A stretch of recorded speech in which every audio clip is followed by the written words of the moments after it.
Thanks to our second son being gone, we have the chance to meet like this again.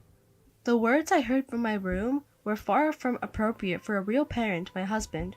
I could feel my heart growing cold at the crude laughter intermingled in the conversation between my husband and our eldest son's wife. Even our normally mild-mannered eldest son, who was watching the screen next to me, was trembling quietly in anger. When they come back, we need to have a proper discussion. Yes, I would like to hear their excuses. As relatives were gathering, it was rather convenient that they had prepared incontrovertible evidence against themselves. By this point, everyone present was on my and our eldest son's side. Together with their furious relatives, we were eagerly awaiting the return of the two who were soon to be on the hot seat. My name is Catherine. I am turning 64 this year. I raised two sons and thought I had built a very ordinary family. I had only recently learned that such common happiness could easily crumble. I was in deep grief after losing my second son in a car accident. Why did Mike have to be in an accident? How long are you going to keep moaning about what's already happened? Despite our son leaving this world due to an unexpected accident, my husband threw such cold words at me. Seeing my husband without a single tear, even though the funeral was coming up, I felt my heart grow colder. At the signal from our eldest son coming to pick us up, I heard a car horn from outside. I put the pet cat in the cage and headed towards the entrance. I never thought Mike would leave us so soon. You too, Tyler. You're both a miserable lot, father and son. Isn't it natural? Rather, why do you seem so unfazed? You're planning to send Mike off with a smile, aren't you, father-in-law? That's right. That's exactly what I mean. Even in the car, my husband's attitude remained unchanged, laughing out loud. Our eldest son's wife also looked at him, smiling. Even in normal times, these two often say things that are quite provocative without any hesitation. Normally, I would let it slide since I understood their personalities from long-term association, but today I couldn't. It was unbearable to think of the feelings of our eldest son, who was fond of his younger brother, hearing such heartless words from his own father and even his wife. I slapped my husband's knee, who was sitting next to me, to point it out. Enough! Despite the family tragedy, I can't believe you can laugh like that. Ouch. Are you telling me to put on a face that looks like it's about to grow mold? I'm asking you to have some decency. You're not a child. Don't speak so loud at the funeral. Yeah. You're always a nagging wife, no matter how old you get. Not being able to resist answering back to my words, my husband grumbled childishly, appearing irritated.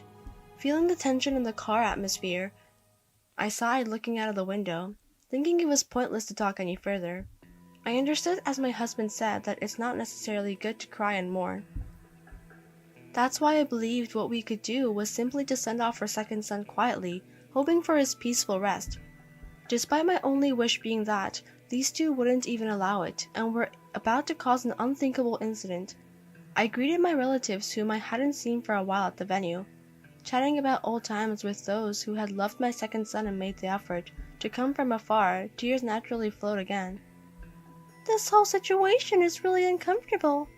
Mike was such a sweet and good boy. It feels like he just became an adult. Thank you for your concern.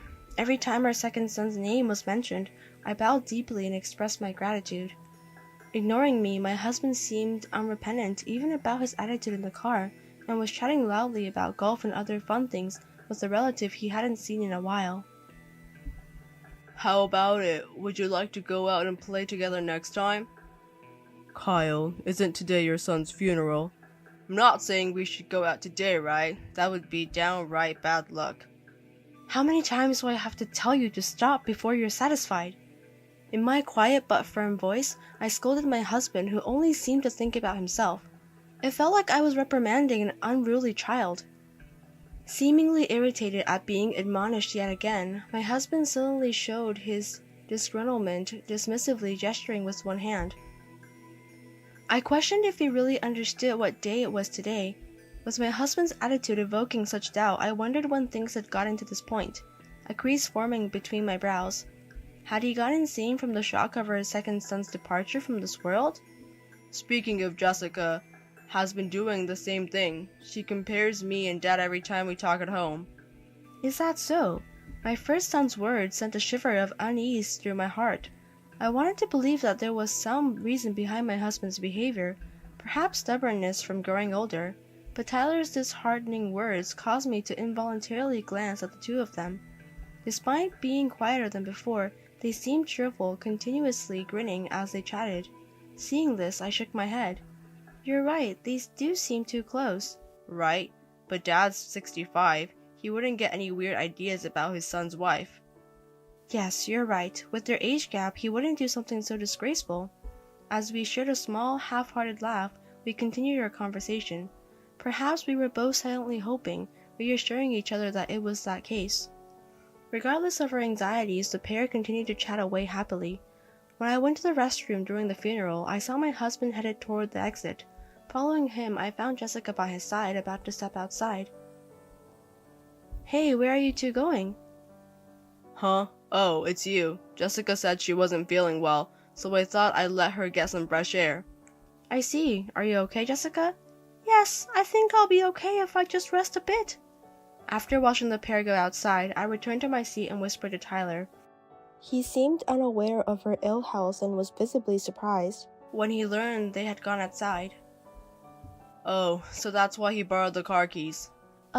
By car? Where could they have gone? He might have been considerate of me, given my condition. It must have been hard for him to bring it up. Pointing at his eyes, now swollen from crying, the eldest son said so. Could those two be thinking of being considerate?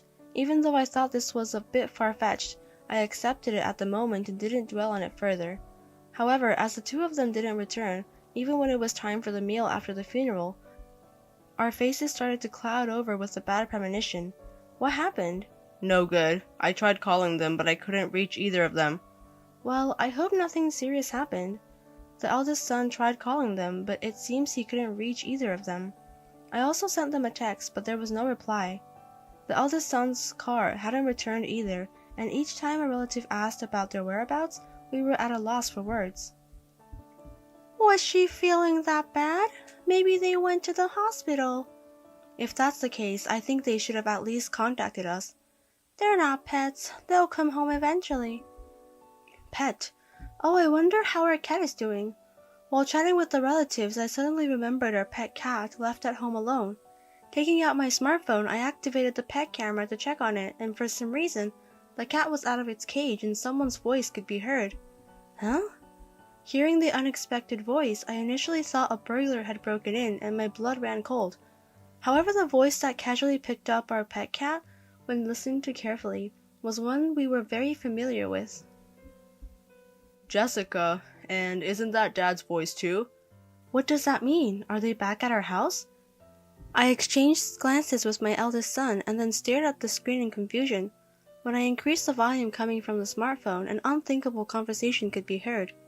The kitty is so cute! Can't we take it back with us? What's the point in keeping such an old cat? I'll get you a cuter kitten. Yay! I love you, father-in-law! Just as I heard this sickly sweet voice, the edge of my bed, visible on the screen, shook and a creaking sound was heard. With my mind going blank, I just quietly listened to the two's conversation. Taking advantage of the fact that no one else was listening, the two were freely exchanging cruel words about me, our eldest son, and our second son. I really struggle with formal ceremonies like that. My nagging wife lacks class too, always on my case. She really scolded you, poor Kyle. Right, but thanks to our second son being gone, we got another chance to meet like this.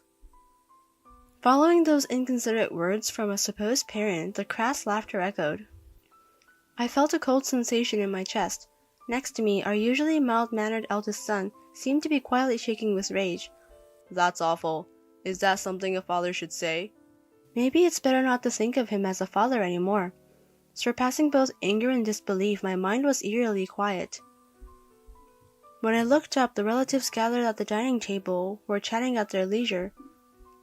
I could no longer think of anything, so I turned the volume of my smartphone to the maximum and drew everyone's attention. Hey, what on earth is she doing? Sneaking out of the funeral and doing such things with his son's wife. So even her sickness was a lie. Did he go to such lengths just to be alone with her? Turning up the volume, the unusual conversation of the two silenced all chatter, and everyone's eyes were fixed on me. The somber mood disappeared somewhere, and everyone stared at the small smartphone screen until the nonsensical conversation between the two ended. "If there's another unfortunate accident, I can come to see you again. Maybe it will be Tyler next time." Before that, it's gotta be my nagging wife, right? With her age, it should happen pretty soon. All the relatives were shocked by the two who, far from mourning the misfortune of the second son, was joking about making a promise for the next meeting. There was a deep gasp, but no one spoke until their conversation ended. After letting the relatives see the entire conversation and actions of the two, I closed my smartphone just as we started discussing whether to return to the venue. Everyone's hearts seemed united in anger at the two whom trampled on our family. "When they come back, we need to have a serious talk. Yes, I'd like to hear what kind of excuses they have." By now, everyone there was on the side of me and my eldest son. Along with the trembling relatives, we waited for the return of the two, who would soon find themselves walking on a bed of needles. They returned about 15 minutes later, taking about the same amount of time it takes to get from our house to the funeral hall. I looked at the two with contempt, realizing that they had been having such a conversation in my room until just now. "We're back. Why the long faces, everyone?" "Welcome back. I wonder where you've been. I was worried because you were late." I told you before, didn't I? That Jessica wasn't feeling well, so we stepped outside. "Oh, Jessica, are you feeling better now?" "Yes, I'm perfectly fine now. I'm sorry for worrying you." I encouraged my daughter-in-law, who is waving at me with a frivolous smile, to sit across from me. I sigh as I look at my husband, who naturally takes a seat next to her. As soon as they sit down, all the relatives turn towards us at once. I started asking them questions one by one, as the two looked uncomfortable and a bit surprised. "What have you been doing all this time?" We were out there until Jessica felt better. "Out there?" In a family restaurant. "Really? Then where's the receipt?" What are you suspecting me of all this time? My husband was the first to raise his voice at my pointed questions. Glaring at me with a sour look on his face, he said as if he had no reason to be suspected. However, having heard their conversation just a moment ago, I had no hesitation left in me. "Did you really spend all this time at a family restaurant?" That's what I've been saying. I threw away the receipt. "Then what did you eat? How about you, Jessica?" "Mother-in-law, isn't that too harsh? What on earth do you think we've done?" At my daughter-in-law's words, my face twitched and I was at loss for words. She covered her mouth with her hand and spoke as if she were about to cry. Who was the cruel one here? I wanted to scream at her to think about it with her hand on her own heart. Taking a deep breath with the relatives watching, I pointed at the sleeve of her clothing, ready to deliver the final blow to the two who continued to play dumb. "Oh, Jessica, there's some cat hair on your sleeve. Whose is it, I wonder?" This is that." It's probably a stray cat's. "Yes, it must have struck when I saw and petted it earlier." "That's not it, isn't it? That's supposed to be our cat's hair. It got stuck now, didn't it?" I take out my smartphone and launch the pet camera app that I had been using earlier. It's convenient since the app also has a recording feature. I show the playback of my daughter-in-law lifting her cat right before their eyes. Then I replay the disgraceful conversation the two had been having all this time, at a volume in the same place. Finally understanding the meaning of the cold stares from the relatives, their faces instantly turned pale. You knew everything and put on this charade? "Yes, it was funny how you two kept playing dumb." "You're terrible, mother-in-law. This is an invasion of privacy." I don't want to hear that from someone who went into someone else's room and enjoyed themselves with someone else's husband. When they found out their lie had been exposed, they began yelling like children. I kept my cool and consistently pointed out their misconduct. The one who finally reached their limit was the eldest son due to their lack of guilt. He slammed the table vigorously and began to accuse the two with a stern, low voice. How dare you two do something so disrespectful during a family funeral? "No, it's just that mother-in-law trapped us." What do you mean no? Everything you two said was overheard here. At the eldest son's words, the relatives around them nodded in agreement. No one here would defend the two who had blurted out that they hoped for an accidental incident to happen to me or my eldest son just so they could meet alone. When I pointed this out, the two who finally understood the meaning of the surrounding gaze glared at my eldest son with annoyance. Hey, did you purposely prepare all this to hang us out? Not at all, just a coincidence. I was just trying to check on our cat Ash, and you two just happened to be in the frame. Even so, it's cruel to reveal it to everyone in a place like this. I know, I never thought there would be people who would do such a thing in a place like this. Plus, I'm supposedly a terrible wife, right? While repeating my husband's word, I glanced at him. Perhaps realizing he was in the wrong, my husband stopped defending my daughter-in-law and fell silent. My daughter-in-law also tried to escape by pretending to cry and hurling insults at me, but no one was willing to lend her an ear. That's enough. I can't continue being a family with someone who can do something like this so easily. What? You're saying we're getting a divorce? Obviously. Tyler said this quietly to the final quiet Jessica. She tries to make excuses again in a panic, but Tyler no longer pays her any attention. I cough to get the attention of my husband, who is trying to console Jessica by patting her shoulder, as if it's someone else's problem. Do you think you're not involved? Huh? On the day we're saying goodbye to our son, you managed to do something like this and even tell outrageous lies, and you haven't even apologized until now. I'm sorry. It's fine. I don't need an apology that's only on the surface. We should also get a divorce. My words made my husband turn pale instantly. How could he think that he would be fine? My husband, who has never taken care of his surroundings properly, will probably struggle if there's no one to take care of him. I turned my back on my husband, who was making excuses and apologizing, and I opened the door of the room. I don't want people who are about to become strangers to stay here any longer. Please leave. I'll need the car keys back. The daughter-in-law was looking at my husband with a troubled face, but there was nothing more he could do. Encouraged by the relatives, the two of them went outside with their heads down. I'll introduce you to the lawyer at our company.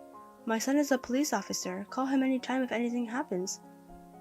They were truly shameless at the younger son's funeral, so that they could hear the relatives gave us reassuring words to the back of the two being driven out. With nowhere to turn, after the funeral, we had the two stamp the divorce papers. Afterward, the former daughter-in-law supposedly went to her real parents for consolation when discussing alimony during the divorce. She seemed to have tried her best to portray herself as pitiful as she was then, but of course her parents were completely put off. I heard she is now working a part-time job day and night to pay the alimony. As for my ex-husband, he had apparently been pouring his savings into the former daughter-in-law and had even dipped into his own savings. He asked to give our house to me as a form of alimony, and I asked him to leave the house without a penny to his name. And so the house became mine as a substitute for alimony from my ex-husband. However, especially in my room where there were unpleasant memories of my ex-husband and the former daughter-in-law, I couldn't possibly continue to live in. So I decided to sell the house and move to a pet-friendly apartment. Now without the disrespectful ex-husband, I'm living a leisurely life with my pet cat Ash.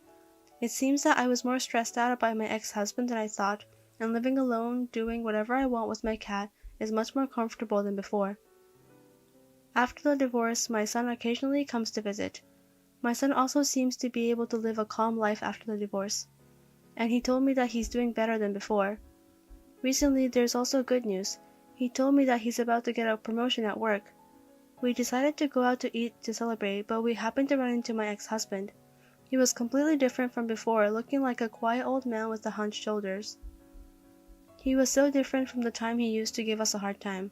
I wouldn't have known it was my ex-husband at first glance. He didn't have any spirit in his eyes and approached me with a surprised look after he saw us. Hey, there was someone else living in our house. What's going on? Our house? It's certainly not your house anymore. Did you sell it? How could you do that? My ex-husband raised his voice at me in his old manner with a hoarse voice. He might have gone to the house he used to live in. I don't know whether he wanted to get the house back or was planning to coax me into forgiving him, but looking at his current attitude, I still couldn't think that he was remorseful. Blocking my son, who was glaring at him, I said to the worn-out him, "After all, I can't sleep in a room where my husband and daughter-in-law were getting along. I don't need such a house." As I said that dismissively, my ex-husband had a look as if he came to his senses, quickly turned on his heel and left. Had he already forgotten what he had done? It felt like he had put a damper on our celebration, but we picked ourselves up and started walking on a sunny afternoon again.